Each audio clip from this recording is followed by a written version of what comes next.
Hello，各位成大跟非成大的朋友，你们好，我是电机102级的陈振刚，也是这次性别周的总召。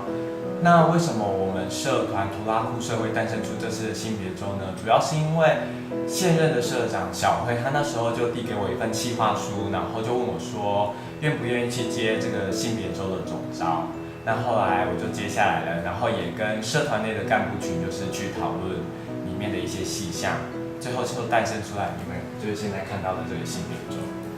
那为什么我们这个社团要办性别周呢？因为我们是性别社团啊。除此之外，性别周它还有一个3个重要的宗旨。第一个就是性别友善校园。性别友善校园就是我们希望能够在成大的校园营造出，就是对不同的性向、不同的性倾向、不同的性需求等等跟性别有关的东西。都能够以一般的心态去看待，而不是带有一些异样的眼光或者歧视的眼光，甚至是太过于凶猛的言辞去攻击他们，因为这些都是会让人受伤，然后也是非常不对的事情。就是这样会没有考虑到当事人的心情，所以是非常不好的。都已经是大学生了，所以就千万不要再做这种事情喽。自己的言语要稍微注意一下。好。再来第2点呢，就是如果有来我们的摊位有去拼凑传奇的人都知道，就是我们这一年度一直都有在持续的推动伴侣法的东西，也就是伴侣盟他们有在推动伴侣法，然后我们身为性别社团也是希望这个伴侣法能够通过。那如果大家有意愿来参与线上联署的话，那就请参观这个伴侣盟的网址，然后你就可以连到那边跟大家一起去联署，然后赶快让这个伴侣法通过吧。好，第3点，也就是我们情趣用品摆摊的它代表的一个其中的宗旨。情趣用品摆摊我们为什么要选择情趣用品摆摊？是因为情趣用品是一个我们平常不太会接触到的东西。我也许这样说不太对，而是平常不会拿出来秀给别人看的东西。那为什么我们都不太敢去拿这样的东西来看？也许是因为我们拿出来之后，别人会觉得你很奇怪，就是拿这种东西出来干嘛？或者是你是不是性生活很丰富，还是怎样的之类的，都会他就只是拿一个东西出来，然后你就会被冠上很多其他不必要的名号。那我们办这个情趣用品的摆摊，就是希望大家说能够以一个一般的心态，或者是也许是好奇的心态都没关系，来参观或者是把玩这些情趣用品。因为现在的情趣用品真的是非常的多样，就是它有些都已经长得很不像情趣用品，像就是你看这个情趣用品，它长得像蛋，然后你摆着也不会有人知道那是情趣用品。然后为什么不敢去谈论或去把玩情趣用品？我觉得这是一个很有趣的事情，因为我不能说性每个人都需要，但是性这件事有时候它并不是很能大喇喇的在一个地方去公开畅谈，但是每个人私下都在做，很多人私下都在做这些事情啊。那为什么就是一个大家私下都在做的事情，然后却不能被谈论呢？我个人是觉得还蛮有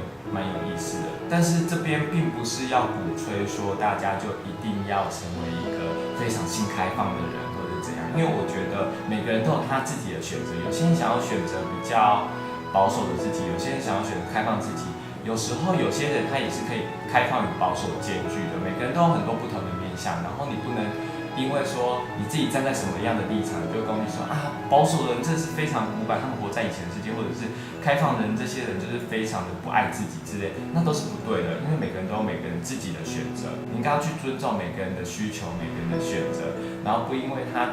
只是因为他对性的概念或者是什么事情的概念，你就要去攻击他，去排斥他。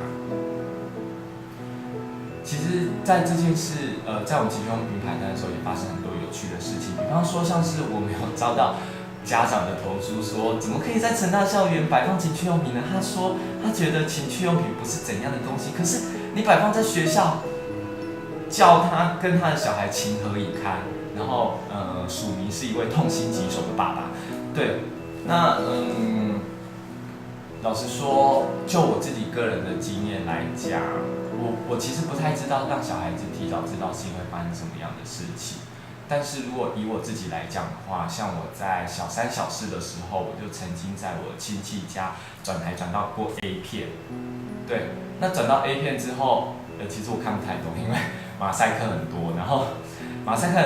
就只听到一些，我其实整个画面都是很红，就是很像打苹果光的那种感觉，看不懂，可是又有一种很奇妙的感觉。那如果照这样的话，是不是我看完 A 片之后，我会变成一个非常淫乱，或者是会大搞特搞男女关系的人？不是啊，因为我实际上现在变成是一个同志啊，然后还在性别社团当中打滚之类的，所以真的提早接触到性这种东西，它就会导致孩子变成怎样吗？变得很坏吗？并不一定吧，就是接触性并不一定代表什么。对，所以我们希望说，还有一件事是，像有时候会有外国朋友来，然后有些外国朋友也是真的不要以为就是外国人都很开放，这个观念是错误的。我的意思是说，每个人接受的程度都不一样。那我们也有看到外国人，就是一个外国人，然后他来，然后就是他知道是 sex toys 的时候，他也觉得很好笑。我们就问他说要不要呢？他说不用，I am the sex toy。对，甚至是还有一群的外国人。然后有一个女生，她就是很想看，可是其他一直就叫她说 come back， 然后我们也在那边 come back。我希望就是大家能够尊重于每个人对于性的不同的想象，不管是也许是 SM 啊，然后不管是我们的任何需求啊，然后不要觉得男生就应该怎样啊，女生就应该怎样啊，同志就会怎样啊，双性恋又会怎样啊，然后外国人还会怎样啊。那都不一定的，不要把自己的眼光看得太过于狭隘，因为世界上实在太多人你是没有看到的，甚至是你看到了，但是你也不知道。对，以上就是我们性别周的三个重要宗旨。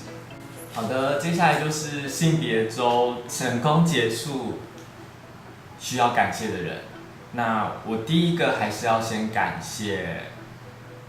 我们成大图拉库社团的鼎力协助，因为，如果没有他们的帮忙，我觉得，光靠我一个人性别周怎么可能完成呢？所以还是非常的感谢大家勇于的帮忙，然后勇于承担，然后也愿意来摆摊啊，同事讲座啊，传情啊，甚至来帮忙这些很重的情绪用品，都非常感谢。那虽然我不知道这样依序感谢好不好啦，但是首先谢谢的就是当初也是给我这个机会的社团干部群们，然后还有我后来这些组别，像是美宣组，谢谢跟我一起去贴海报的人，还有帮我贴海报的人啊。我个人觉得我们的宣传非常的够力，因为我觉得我们时间都是有彻底的。我们时间有提早的贴好，然后也不会太急，然后我觉得大家都有看到我们有这个性别周，谢谢这些贴海报的人，然后还有美宣就是一起来帮忙做拼豆啊，一起来跟我讨论小卡，你不觉得我们传情的小卡非常美吗？让我找一下。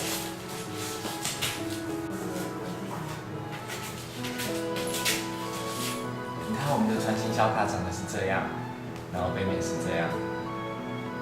那其实这上后面啊，都是我们拍的每一部拼豆传情的影片的剧照。协助拍摄影片的人，不管是演员，不管是摄影师，然后我觉得都是有你们，然后才可以让我拍出，就是才可以拍出就是这么有趣。然后我真的很喜欢我们这次的影片，因为大家演技都非常好，然后就是很顺利的就拍完了。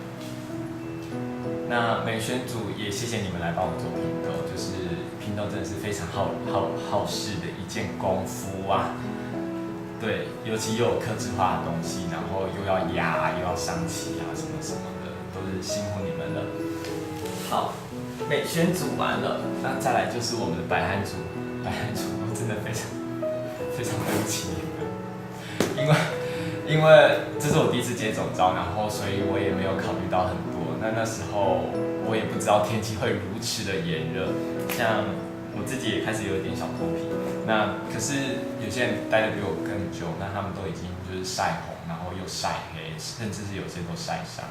然后也是有人拿这顶帽子过来，才让他们稍微比较遮阳一点。那百汉族就是真的非常谢谢你们，然后也是愿意跟大家去介绍啊，不管是我们的拼豆的款式啊，或者是情趣用品各种各样，我相信大家都在摆摊的当中学到了很多，不管是成大的学生、非成大的人，然后或者是我们自己社内的人，我觉得大家都学到很多，是因为我们都知道如何去坦然的去讲说这个情趣用品功能是什么，然后我们对情趣用品的见识也更广，也学着如何去跟别人描述这些比较情趣的东西。我自己也觉得学到很多啦。然后还有那摆摊组的，就是真的非常谢谢你们，尤其是那些常常跟我跑上跑下，就搬东西，然后我自己又常常迟到，真的是非常不好意思。再次谢谢你们。好，然后还有传情组，那传情组就是东西要好好传哦，就是也是谢谢你们，就是还要牺牲自己的电话费，然后去到处传情这样，然后时间还要约之类的，这是一件麻烦的事情，但也是谢谢教给你们了。还有网管组，那网管组就是谢谢你们帮我po资讯上去，就是我还蛮谢谢你们，就是帮我po资讯上去，然后也是帮我管理，帮我注意一些事情，这样我就不用去抄这些，而且更何况我还蛮喜欢就是这次丢出去的资讯的文宣方式这样。我还有没有什么漏掉了？传情摆摊，网管。那最后特别谢谢一些人好了，那很感谢你，就是美萱你帮我处理很多事情，然后很多事情也就是在我们讨论之下也都结束了。那OK， 小陈，谢谢你一直盯我，不过我其实都有记得哦，没问题。那周夜传情的话，就是真的很谢谢你，就是你很细心，然后我其实不用太担心你这方面的东西，因为你想的其实远比我多很多，然后我甚至不用去操劳，我只要交给你这个任务，然后就可以把它完善的处理好，那这点也很谢谢你。好，屁头也谢谢你，就是虽然我知道你还有 meeting 还有论文什么的，但是你还是帮我弄这个网管的东西啊，然后只要我有什么事情，就是 FB 敲一下交代你，你就帮我处理一下，这样，感谢。然后就是要特别感谢那个小修，就是我们现在的学术长。那谢谢你帮我就是处理所有通识讲座的事情，然后我就不用烦恼。然后还有就是不管通识讲座你那些接洽之类的成务的事情，就是还有就是都谢谢你帮我处理好，还有课制组的东西啊，也就是不管是发生什么问题，然后你都跟我讨论，然后有任何状况也是第一时间让我知道，最后虽然也都是很好的解决完的，那就是谢谢你那个礼拜的时候的努力。最后一个人，也就是我们这次情趣用品摆摊很重要的一个人，他就是台大润滑液男孩陈博武。那博物就是谢谢你，因为你好像你虽然说前3天才来，可是你好像几乎每一天都会有来，然后来了之后，然后回去就是带着黝黑的皮肤回去这样。那就是谢谢你，因为我觉得你讲解也真的，我觉得是经验问题，这样讲好吗？就是经验真的有差，然后我觉得你讲起来，它又是对于性的想象又更多元，更跳脱以往的框架，这样我觉得就是性可以很多元，然后性也可以很有趣，然后就是对自己好一点，然后情趣用品真的是超乎你的想象，这样我觉得你可以很好的带给大家这种概念，然后我可能目前也还做不到，但是我自己那时候摆摊的时候也是持续在学啦，但是博物谢谢你这几天都有过来，然后也给我们这个机会，就让我们可以去做一个情趣用品摆摊，让我们图拉宿舍就是也可以比较让大家看见这样。好，那最后就是，谢谢所有大家，然后我希望再跟大家确认，就是再给大家一个比较接近于结语或是 ending 的东西，就是并不是说你今天来情趣用品摆摊或者是观看，那就代表了什么，因为每个人对性的想象都不相同。不见得说一个人他买了情趣用品就代表他的性生活是多么的开放，他可能只跟他的伴侣用啊，或者是而且他不一定敢买，但是却敢跟你讲。我觉得每个人的不一定是说他今天敢在这个地方买，但是他却非得要跟你分享他的性生活，这是不一定的好吗？每个人都有每个人的选择。我觉得我自己也还在学，就是去谈论性这一块的事情，因为其实我本身并不太喜欢去跟别人讨论有关于我自己的东西，甚至是别人问我1号、0号割地这种东西，我也都不太喜欢回答。就是我觉得这就是我不喜欢的东西啊。那为什么？也许我可以试着去跳脱这个东西。对，我觉得说不定有一天我可以跳脱，因为毕竟以前我也不是很喜欢开黄腔，可是你知道就是经历过了一些校园生活啊，然后身边的朋友啊，就是现在就是可以开得比较自在一点，就是每个人都就是对，那可能我现在还是不太能去很好的去谈论有关于自己的东西。那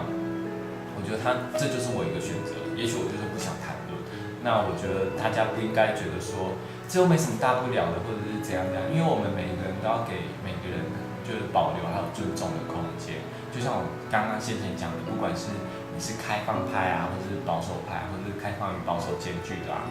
那我们都不应该去站在某个立场的时候去攻击别人。其实虽然我们是性别社团，然后办了这个性别周，想要倡导的性别友善校园，但是你会发现说这个观念其实可以套用到太多的东西，就这个观念其实可以套用到太多的东西上面了。当我们站在一个立场的时候，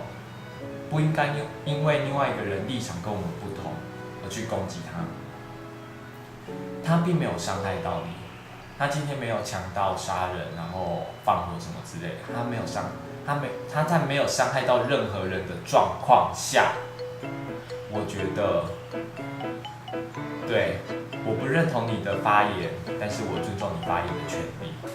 我想这是人跟人之间最基本的一个尊重啊。然后，如果当这个尊重能够建立起来的话，我相信性别、性倾向这些、性需求这些的平等，或者是不带有其他异样的眼光，我相信很快也能建立起来。只是这件事，我想，就连我也在学啊。那我相信每个人都在学。那最后的结语就是希望说，如果大家对我们社团有兴趣的话，欢迎来图拉库社官网参观看看。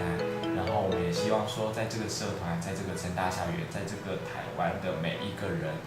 都能够保持着。就算对方立场跟我不同，我也不应该去攻击，我也不应该去攻击、重伤，或者是用一些很恶毒的词语去批判他人。那希望这次性别周的意义能够传达给你们，我也希望说大家在往后的日子当中，对身边不同的朋友啊，尤其是同志的，就对他们好一点啊，双性恋啊，然后就是男跨女、女跨男、跨性别之类的，都能够对他好一点。不用特别对好一点啊，我们平等好不好？我们平等，我们equal，OK？好，谢谢大家。哦，对了，如果对润滑液男孩有兴趣的人呢，然后就是可以欢迎参观就是润滑液男孩的他的网站啊。然后不过那个网站是18禁的哦，所以自己注意就好了。最后申诉一点就是，本人的发言并不代表全体图拉库社的立场，就是我是我，但是社团是社团，我一个人的发言不会代表全部，因为我又不是什么谁，就是我只是一个人而已啊，我讲什么话怎么会代表一个社团呢？是不是？谢谢大家。